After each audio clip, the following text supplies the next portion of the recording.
Hello everyone, आज date है 29 जुलाई 2022 और द हिंदू न्यूज एनालिसिस में आपका स्वागत है। इस वीडियो में हम द हिंदू की इंपॉर्टेंट न्यूज़ को एग्जाम के पॉइंट ऑफ व्यू से डिस्कस करेंगे। नीचे डिस्क्रिप्शन बॉक्स में Telegram channel Volcano IAS Academy का लिंक दिया हुआ है।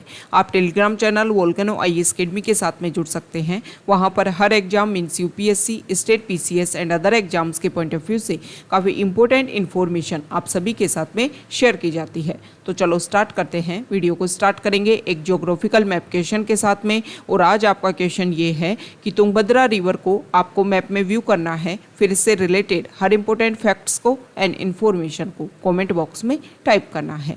कल हमने आपसे क्वेश्चन पूछा था डल लेक को लेकर के, तो डल लेक को अगर हम मैप में व्यू करें, डल लेक श्रीनगर में लोकेटेड है। डल लेक को कुछ अदर नेम से भी जाना जाता है और वो अदर नेम है jewel in the crown of Kashmir, Srinagar's jewel.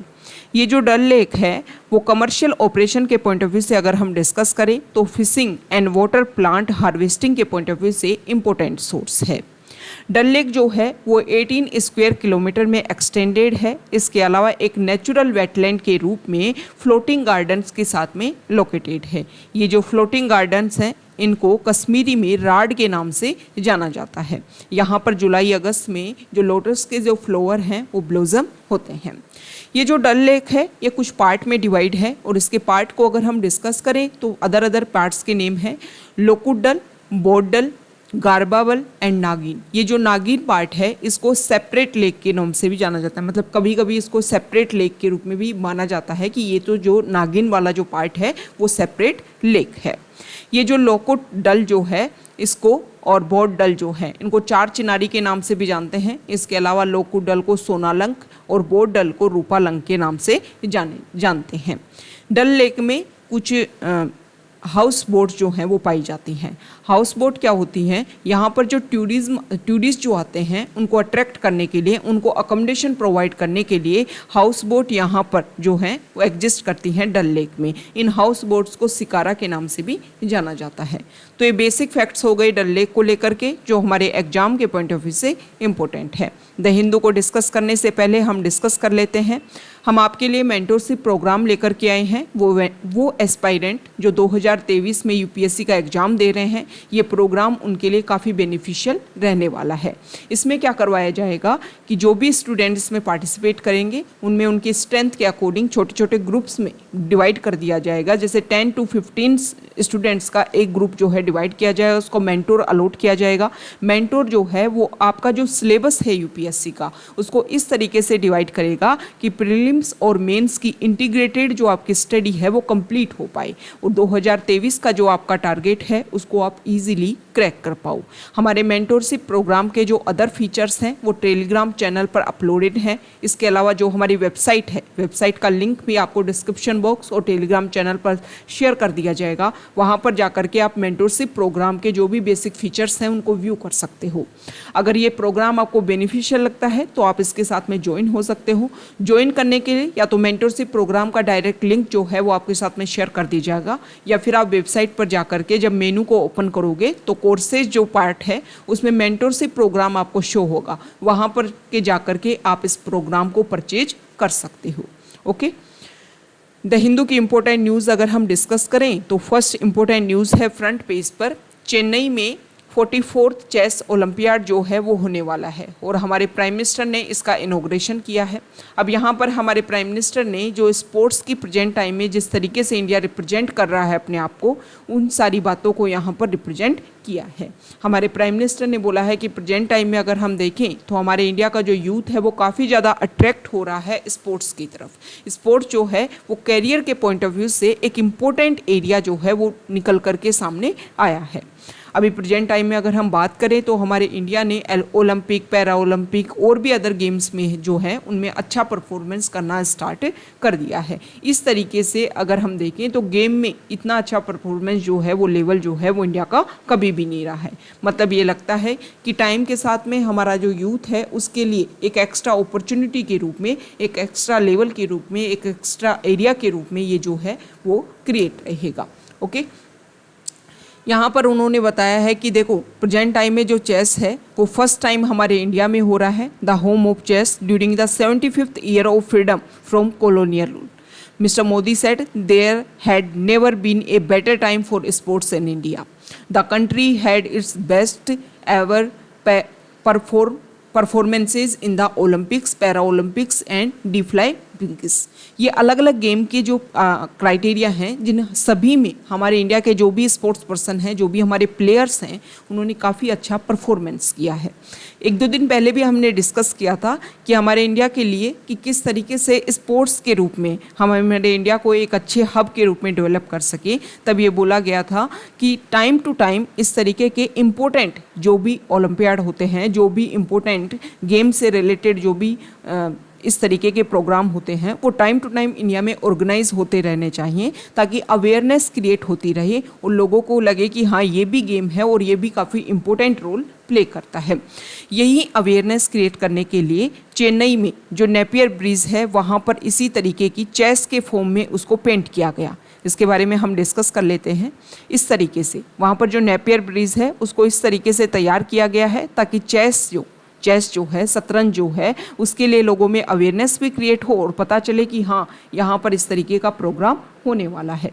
ये जो नेपियर ब्रिज है, इससे रिलेटेड अगर हम कुछ बेसिक फैक्ट्स डिस्कस करें, नेपियर ब्रिज जो है वो चेन्नई में लोकेटेड है और कोवूम रिवर के ऊपर इसको बनाया गया है। कोवूम रिवर के ऊपर ये जो नेपियर ब्रिज जो है वो फोर्ट सेंट जॉर्ज को और मैरियाना बीच जो है उनको आपस में कनेक्ट करने का काम करता है।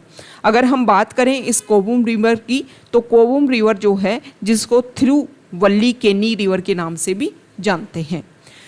अगर हम बात करें कि सबसे स्मॉलेस्ट रिवर जो बे ऑफ बंगाल में डिस्चार्ज होती है, उन स्मॉलेस्ट रिवर में से एक है कोवूम रिवर। ये जो नेपियर ब्रिज है इसका फॉर्मेशन करवाया गया था 1869 में फ्रांसिस नेपियर के द्वारा, जो उस टाइम में मद्रास के गवर्नर हुआ करते थे। तो ये कुछ बेसिक फैक्ट्स हैं नेपियर ब्रिज को लेकर के। जब भी आप कोई स्पेसिफिक कोई प्लेसेस देखो, कोई नई टर्म न्यूज़ में देखो, तो एक बार उससे रिलेटेड जो भी टर्म्स है उसको सर्च किया करो, ताकि उसके इर्द गिर्द जो भी इंपॉर्टेंट इन्फॉर्मेशन है वो आपके एग्जाम के पॉइंट ऑफ व्यू से इंपॉर्टेंट रहे। क्योंकि यूपीएससी में क्या होने लग गया है कि कोई भी क्वेश्चन जो आता है, बहुत सारे क्वेश्चन में 2-3 स्टेटमेंट दे देंगे और इसमें इस तरीके से अगर इस बार का आपका प्रीलिम्स का पेपर आप देखोगे तो उसमें इन फैक्ट्स को भी पूछने का तरीका उन्होंने काफ़ी ज़्यादा चेंज किया है। मतलब आपको फैक्ट्स के बारे में ज़्यादा से ज़्यादा नॉलेज होनी ही चाहिए, तभी जाकर के आप उस क्वेश्चन को अटेम्प्ट कर पाओगे। तो इस तरीके की जब भी कोई चीज़ें न्यूज़ में रहो, चाहे स्मॉल से स्मॉल हो, एक बार आप गूगल कर लो, उसके बारे में जो भी बेसिक चीज़ें हैं उन सभी को निकाल करके लेके आओ, ताकि वो हम उसके बारे में अगर क्वेश्चन आता है तो उसको ईजिली टिक कर पाएँ।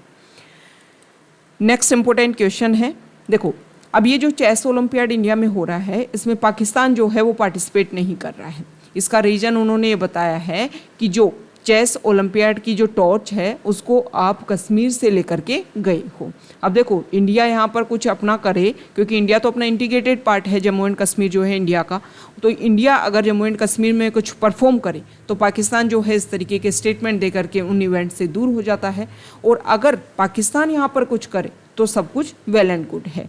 जैसे कि पाकिस्तान ने पीओके वाला जो रीजन है, Pakistan occupied Kashmir, disputed region है, अभी उसके ऊपर कोई रिजल्ट निकल करके नहीं आया है, लेकिन उन्होंने चाइना के साथ में मिल करके CPEC project, China Pakistan economic corridor के रूप में इस एरिया में इंफ्रास्ट्रक्चर डेवलप कर लिया। और अभी प्रेजेंट टाइम में वो अर्ज कर रहे हैं कि अदर कंट्रीज जो है, थर्ड पार्टी जो है, वो भी इस प्रोजेक्ट को ज्वाइन कर सकती है। तो पाकिस्तान करे तो वेल एंड गुड, और इंडिया अपने इंटीग्रेटेड पार्ट के साथ में अगर इस तरीके की कुछ परफॉर्मेंस, कुछ एक्टिविटी करता है तो उसके लिए उनके स्टेटमेंट सामने रहते हैं। नेक्स्ट यहाँ पर जो आर्टिकल है वो देखो, चाइना और US जो है, उनके जो भी रिप्रेजेंटेटिव हैं उनके बीच में डिस्कशन हुआ, फ़ोन मीटिंग हुई। अब क्या पॉइंट था ये इंपॉर्टेंट नहीं है किसके बारे में डिस्कशन हुआ, क्योंकि ऐसी जो स्टेटमेंट है वो बाहर निकल करके तो आती नहीं है। लेकिन अभी प्रेजेंट टाइम में US की तरफ से स्टेटमेंट था कि वो ताइवान की विजिट करेंगे। चाइना जो है वो ताइवान को अपना इंटीग्रल पार्ट मानता है, तो इसको लेकर के उन्होंने बात भी रखी कि देखो क्या किया जाएगा, ताइवान जो है उसमें आपकी विजिट नहीं होनी चाहिए, क्योंकि हम वन चाइना पॉलिसी को फॉलो करते हैं और ताइवान जो है वो हमारा पार्ट है। मतलब आप ताइवान के वाले पार्ट में भी आ रहे हो तो पहले आपके कनेक्शन जो है वो चाइना के साथ में होने चाहिए। इसके अलावा अगर हम बात करें तो एक तो ताइवान इशू हो सकता है, जिसको लेकर के हो सकता है कि डिस्कशन यहाँ पर हुआ हो। दूसरी बात अगर हम करें तो साउथ चाइना सी, साउथ चाइना सी जो है उसको लेकर के चाइना अपना क्लेम करता है। वहाँ पर अगर हम बात करें तो साउथ चाइना सी के आसपास वाले रीजन पर चाइना जो है वो क्लेम करता है कि मेरा पार्ट है, यहाँ पर जो भी स्मॉल आइलैंड्स है वो मेरे अंडर आते हैं। उसका बेसिक रीजन ये है कि वहाँ पर कुछ नेचुरल रिसोर्सेज पाए जाते हैं और नेचुरल रिसोर्सेज के ऊपर अपना डोमिनेंस क्रिएट करने के लिए ये सारा हक हो सकता है। हालांकि वहाँ के आसपास के जो कंट्रीज़ हैं वो भी अपना क्लेम करते हैं, जिसकी वजह से वो काफ़ी डिस्प्यूटेड रीजन है। वैसे साउथ चाइना सी उसके इंडिपेंडेंट एरिया के लिए डिक्लेयर करने की कोशिश की जाती है, क्योंकि साउथ चाइना सी जो है वो इंडियन ओशन से पैसिफिक ओशन तक कनेक्टिविटी के लिए काफ़ी इंपॉर्टेंट पार्ट जो है वो प्ले करता है। ओके, तो यहाँ पर यूएस चाहता है कि साउथ चाइना सी जो है वो चाइना के अंडर ना है या किसी भी कंट्री के अंडर ना आए। सी बॉडी जो है वो इंडिपेंडेंट होनी चाहिए ताकि ग्लोबली लेवल पर उनका यूज़ किया जा सके। क्योंकि अगर हम बात करें तो इंडियन ओशन जो है उसके थ्रू अदर एरियाज़ में अगर हम ट्रेड के रोल की बात करें तो इंडियन ओशन जो है ये वाला इंडो पैसिफिक वाला जो रीजन है वो काफ़ी इंपॉर्टेंट रोल प्ले करता है पूरे वर्ल्ड में ट्रेड के पॉइंट ऑफ व्यू से। ओके, यहाँ पर वेस्ट बंगाल की जो कैबिनेट है उसमें एक मिनिस्टर है उनके पार्थ चटर्जी, उनको बंगाल की कैबिनेट से बाहर कर दिया गया है क्योंकि इनके ऊपर कुछ एलिगेशन लगे थे school service commission recruitment scam को लेकर के, और इसी को लेकर के उनको अरेस्ट किया गया था। तो यहाँ पर कैबिनेट की अगर हम बात करें तो कैबिनेट क्या होता है? कैबिनेट जो होता है council of minister, council of ministers में क्या होते हैं कि जितनी आपकी लेजिस्लेटिव असेंबली की या सेंट्रल लेवल पर अगर हम बात करें तो जितनी आपकी स्ट्रेंथ है उसकी 15% से ज़्यादा जो है वो आप काउंसिल ऑफ मिनिस्टर कैबिनेट जो है वो नहीं बना सकते हो। तो कौन से कॉन्स्टिट्यूशनल अमेंडमेंट एक्ट के थ्रू ये सारा प्रोसीजर इम्प्लीमेंट किया गया था ये आपको कॉमेंट बॉक्स में बताना है। नेक्स्ट इंपॉर्टेंट आर्टिकल है पेज नंबर 4 पर, और यहाँ पर शो किया गया है अमरनाथ यात्रा को लेकर के कि अभी प्रेजेंट टाइम में वहाँ पर फिर से हैवी रेन देखने को मिल सकती है। तो इसकी वजह से जो भी यहाँ पर कुछ कैंप लगाए हुए थे उनको दोबारा से रिमूव कर दिया गया है और एक सेफ जगह पर जो भी पिलग्रिम्स हैं उनको पहुँचाया गया है। अमरनाथ श्राइन जो है वो यहाँ पर है जम्मू एंड कश्मीर में, और उनको लेकर के कनेक्टिविटी के लिए कौन कौन से एरिया हैं इसके बारे में बता रखा है कि 2 एरिया हैं, दो वे हैं जिसके थ्रू जो है अमरनाथ श्राइन पहुँचा जा सकता है। यहाँ पर अगर हम बात करें तो कुछ टाइम पहले भी यहाँ पर हैवी रेन देखने को मिली थी। पहले उसको क्लाउड बर्स्ट जो है वो डिक्लेयर कर दिया गया था, लेकिन फिर बाद में बोला गया कि क्लाउड बर्स्ट नहीं था, वो तो वैसे ही हैवी रेन थी। क्लाउड बर्स्ट क्या होता है? क्लाउड बर्स्ट में ये होता है कि कुछ ही टाइम में काफ़ी हाई लेवल की रेन अगर देखने को मिले तो उसको क्लाउड बर्स्ट जो है वो फिनोमिना डिक्लेयर किया जाता है। नेक्स्ट यहाँ पर जो आर्टिकल है वो अभी चेस ओलंपियाड जो होने वाला है उसमें हमारे इंडिया के कुछ जो हैं पार्टिसिपेट कर रहे हैं, उन मेंबर्स के बारे में ही यहाँ पर बता रखा है। 16 ईयर ओल्ड चेस चैम्प प्रज्ञनंदा जो है उसके बारे में बताया गया है कि 44 चेस ओलंपियाड जो है उनमें इंडिया का क्या रिप्रेजेंटेशन रहेगा वो काफ़ी ज़्यादा इम्पोर्टेंट हमारे लिए रहने वाला है। नेक्स्ट इम्पोर्टेंट आर्टिकल है एडिटोरियल पेज पर, और अभी इंडिया ने ये डिसाइड किया है, देखो यहाँ पर देखिए PMLA prevention of money laundering act, इसको लेकर के सुप्रीम कोर्ट ने कुछ वर्डिक्ट दिया है।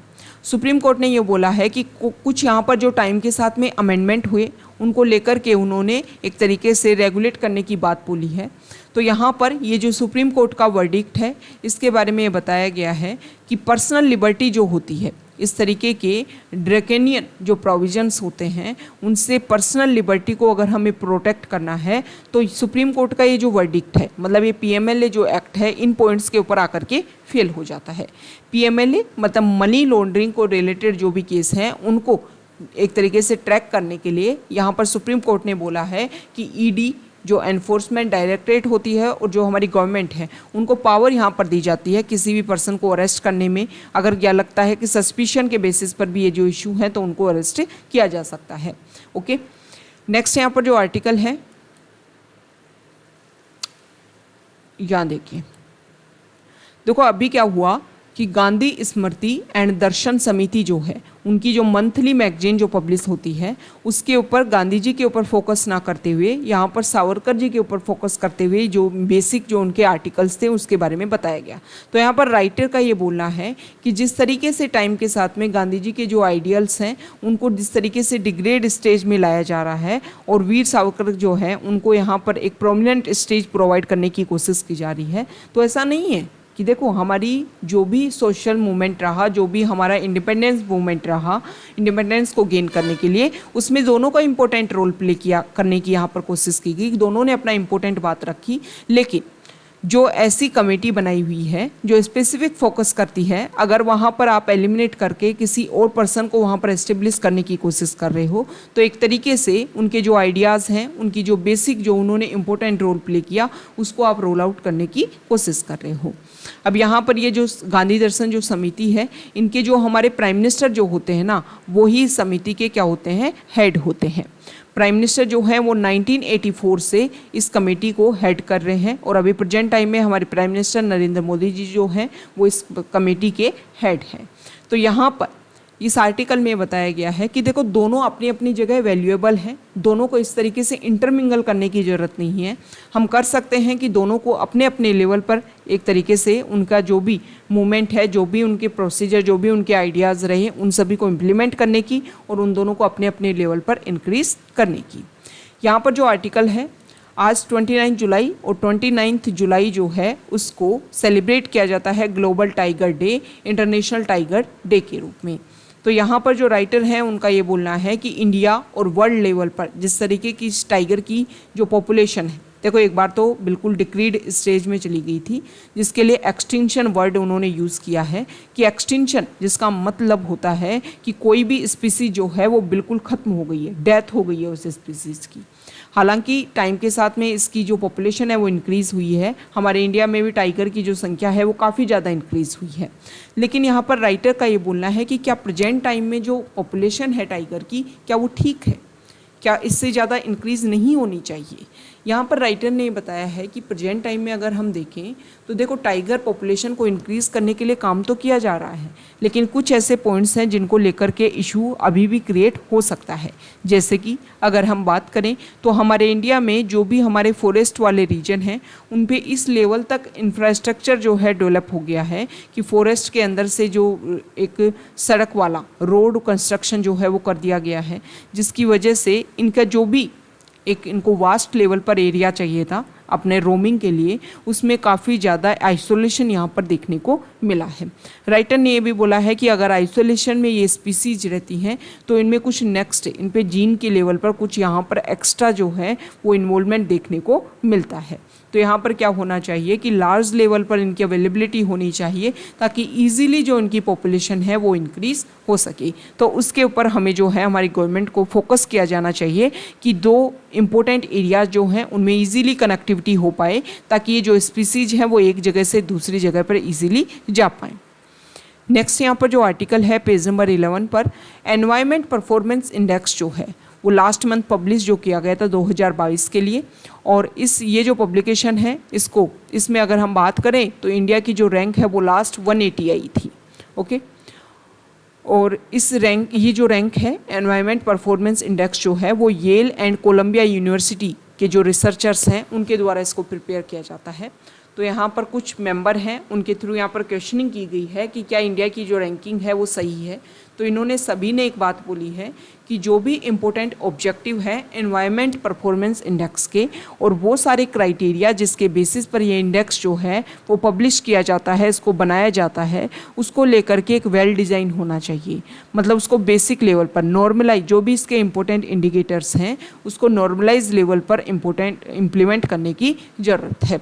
यहाँ पर एक इम्पोर्टेंट बात ये भी रखी गई है कि यहाँ पर अगर इसी तरीके से सब्जेक्टिविटी होती रही, you get expert to generate consensus around it. तो ये कुछ 3 पॉइंट रखे हैं कि सबसे पहले तो जितना ज़्यादा हो सके सब्जेक्टिविटी को हमें रिमूव करना चाहिए।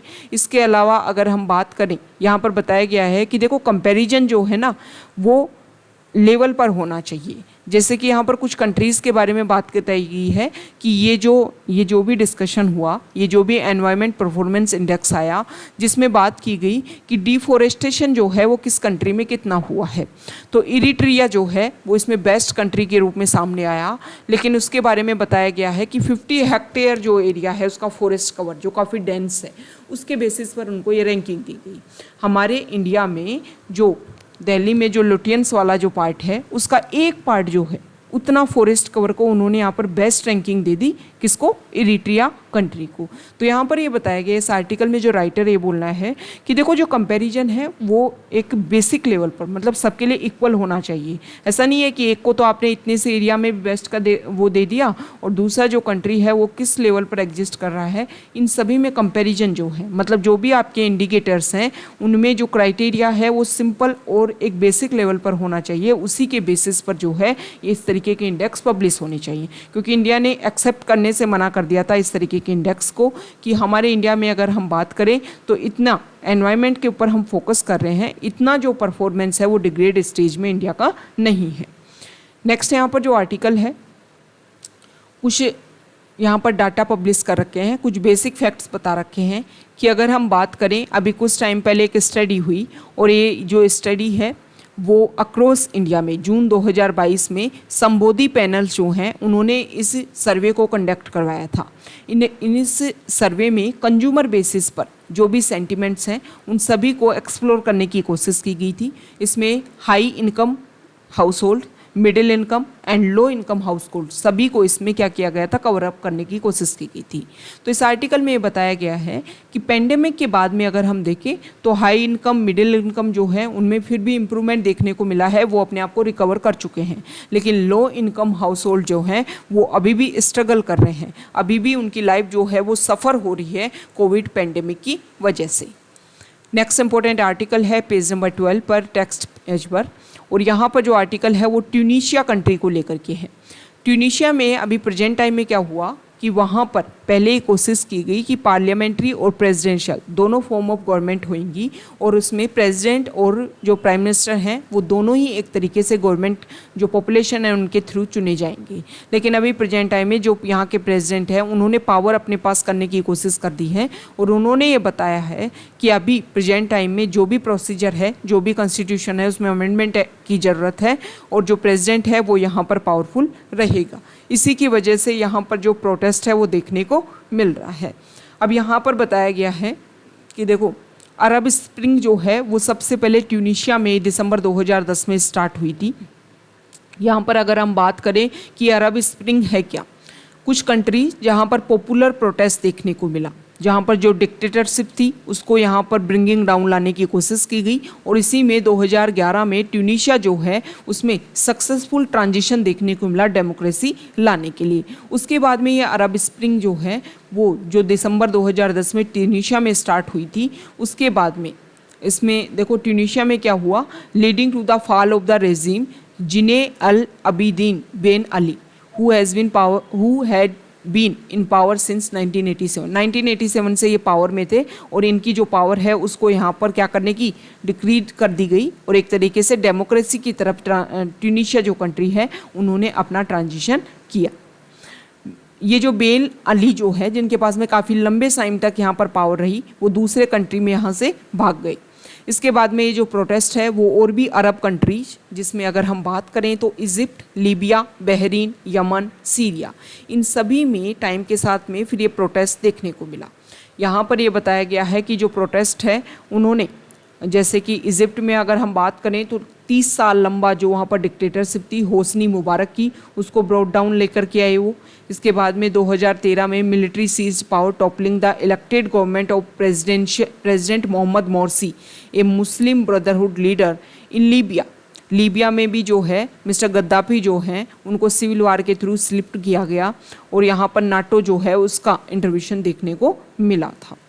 तो ये अदर कंट्री, जैसे बहरीन की अगर हम बात करें तो शिया मेजोरिटी कंट्री है ruled by Sunni monarchy. Neighbouring Saudi Arabia send troops to crush protest in Manama's pearl square. Yemen में जो है president Ali Abdullah Saleh had to relinquish power, but the country fell into a civil war, leading to the rise of the Shia Houthi rebels who now control capital Sana'a and the subsequent Saudi attack on the impoverished country.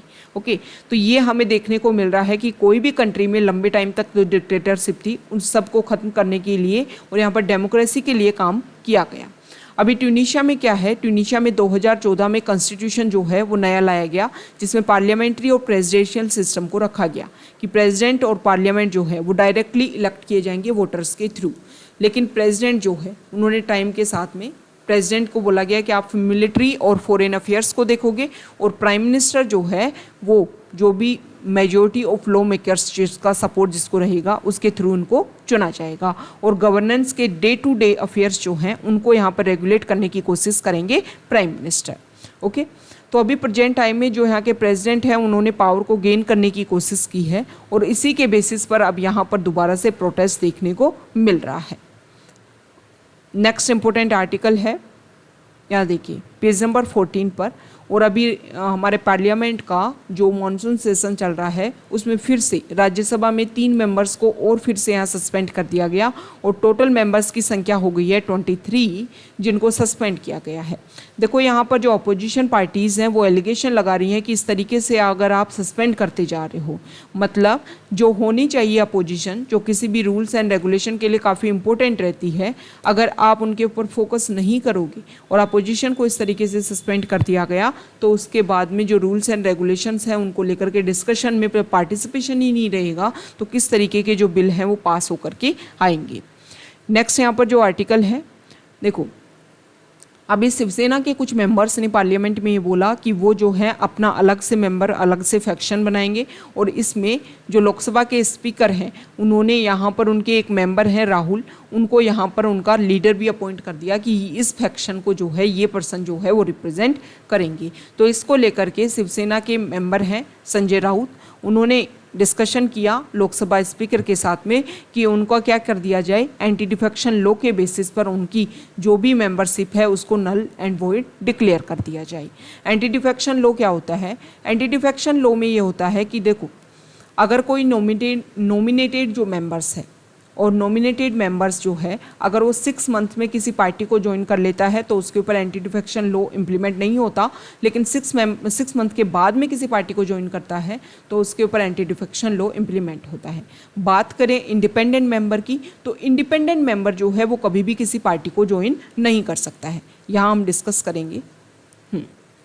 Independent member जो है वो किसी भी party को कभी join नहीं करेगा, हाँ किसी पार्टी को सपोर्ट दे सकता है, ओके ये बात आपको ध्यान में रखनी है, लेकिन किसी पार्टी को ज्वाइन नहीं करेगा। बात करते हैं नॉमिनेटेड मेंबर की, तो नॉमिनेटेड मेंबर जो है वो 6 मंथ के अंदर अंदर उनको किसी पार्टी को ज्वाइन करना होता है। और किसी पार्टी का अगर एक मेंबर, मान लो किसी पार्टी से एक मेंबर जीत कर के आया उनके सिंबल पर और उसके बाद में उन्होंने इलेक्शन के बाद में दूसरी पार्टी को ज्वाइन कर लिया जीतने के बाद में, तो इनके ऊपर एंटी डिफेक्शन लॉ इम्प्लीमेंट होगा। लेकिन अगर किसी पार्टी की 2/3 मेंबर्स जो हैं वो एक साथ में जा कर के किसी दूसरी पार्टी में मर्ज होते हैं तो वहाँ पर एंटी डिफेक्शन लॉ जो है वो इम्प्लीमेंट नहीं होता है। मतलब मास अगर ट्रांसफॉर्मेशन देखने को मिले, मास मूवमेंट देखने को मिले तो उसके ऊपर एप्लीकेबल नहीं है जो 10th शेड्यूल में बताया गया है एंटी डिफेक्शन लॉ। ये एक लूप होल है यहाँ पर एंटी डिफेक्शन लॉ का।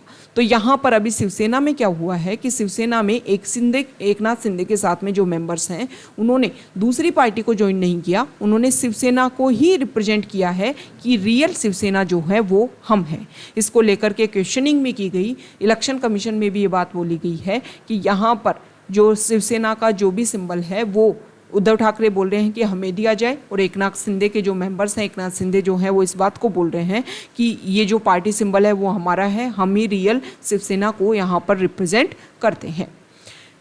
नेक्स्ट इंपॉर्टेंट आर्टिकल है, यहाँ देखिए पेज नंबर 15 पर, और यहाँ पर देखो ये बताया गया है, देखो महबूबा मुफ्ती जो है उन्होंने बोला है कि अगर इंडिया विश्व गुरु बनना चाहता है तो हमें सार्क के थ्रू जो है वो विश्व गुरु बनने की प्रोसीजर जो है वो इम्प्लीमेंट करना होगा। मतलब सार्क ऑर्गेनाइजेशन को दोबारा से रिवाइवल स्टेज में हमें लेकर के आना होगा।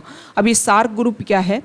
देखो सार्क ऑर्गेनाइजेशन जो है, इनके मेंबर्स की अगर हम बात करें तो उसमें मेंबर हैं India, Nepal, Bhutan, Bangladesh, Sri Lanka, Maldives and Pakistan. Okay और 2007 में, सबसे पहले 1985 में ये मेंबर्स मिलकर के ऑर्गेनाइजेशन बना और 2007 में जो है अफगानिस्तान जो है वो भी इसमें जुड़ गया। इसका जो हेडक्वार्टर है वो नेपाल के काठमांडू में है। लेकिन प्रेजेंट टाइम में अगर हम देखें तो रेगुलर इसकी ना कोई मीटिंग हो रही है और ना ये ऑर्गेनाइजेशन जो है वो अच्छे से वर्क कर रहा है। इसकी अगर हम बेसिक पॉइंट्स की बात करें तो इसका मेन इशू ये है कि यहाँ पर दो मेन कंट्री इंडिया और पाकिस्तान, इनके बीच में जो है वो रेगुलर इशू बना रहता है, जिसकी वजह से ही सार्क ऑर्गेनाइजेशन जो है वो वेल तरीके से इम्प्लीमेंट अपने आप को नहीं कर पा रहा है। इसके अलावा इसमें एक लूपहोल ये भी है कि सार्क ऑर्गेनाइजेशन में अगर कोई भी इशू है तो उसको सोल्व करने के लिए क्या प्रोसीजर होना चाहिए, इसके बारे में भी इसमें बेसिक कुछ बातें नहीं बताई हुई हैं। तो अगर ये बेसिक बातें क्लियर हों तो इसके बेसिस पर इन दोनों कंट्रीज़ के जो भी रिलेशन है उनको सोल्व किया जा सकता है, उनको एक तरीके सॉल्यूशन की तरफ लेकर के जाया जा सकता है, ताकि सार्क ऑर्गेनाइजेशन जो है वो अच्छे से वर्क कर पाए।